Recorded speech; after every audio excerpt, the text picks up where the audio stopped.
Powered by N.E.R.D.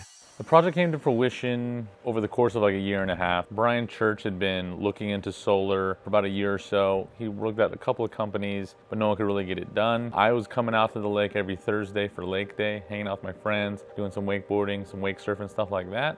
Just kind of popping in every week, talking to him a little bit about, hey, when are you gonna let me get a crack at it? When can I get a proposal to you? And then finally, after about a year and a half, he's like, okay, see what you can do. No one else can get this done. Let's make it happen. I'm Brian Church. I'm the owner of Bartlett Lake Marina. That's in North Scottsdale. We've been running the marina now for about 30 years. Well, we had a really nice relationship with Steve and Babe down there. It took us a long time to get the thing put together. The main reason is it was, I think, a very unique project from what I understand. I don't know if it's ever been done before. I really didn't have any concerns about the solar. I have it on my house, so I'm somewhat familiar with it, so I knew it would work. I wasn't concerned about that. My big concern was just getting it done before fuel prices drove us out of business. We basically started with usage.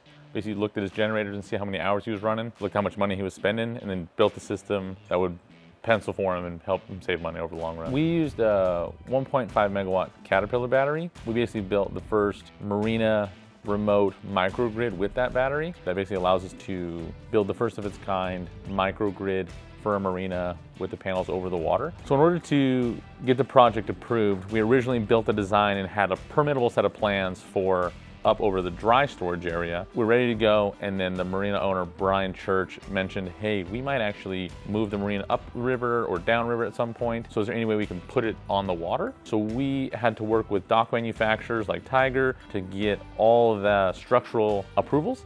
So we have some custom-built ballast systems underneath the marina here. We're able to hold the weight of the panels above the boats over the water. So the first of its kind, solar-ready marina storage.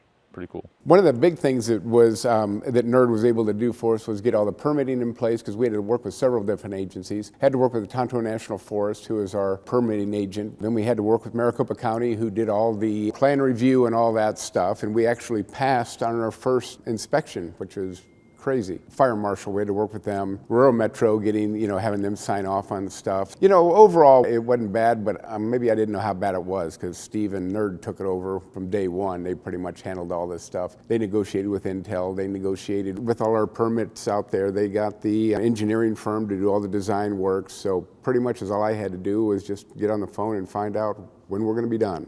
The coolest part about this project was to help the marina owner marry his old slips with his new slips and take tax advantages on both. We're able to work with MECO and with Tiger in order to get the structural loads certified for not only the panels, but the inverters like that one, and then all the wire to get the batteries powered up on land. In fact, we used over 7 miles of wire in order to power the grid, the new microgrid, and we're actually able to take him off generators completely, so saving $20,000 a month in fuel cost. The battery itself is technically the first one in North America installed and up and running and completely remote. There's other ones that are grid tied or connected to utilities, but we're the first one off on its own. So it's a whole new world for us, and we're actually able to work with Caterpillar, install it, and have it pass inspection first time through, which was pretty impressive for all parties involved.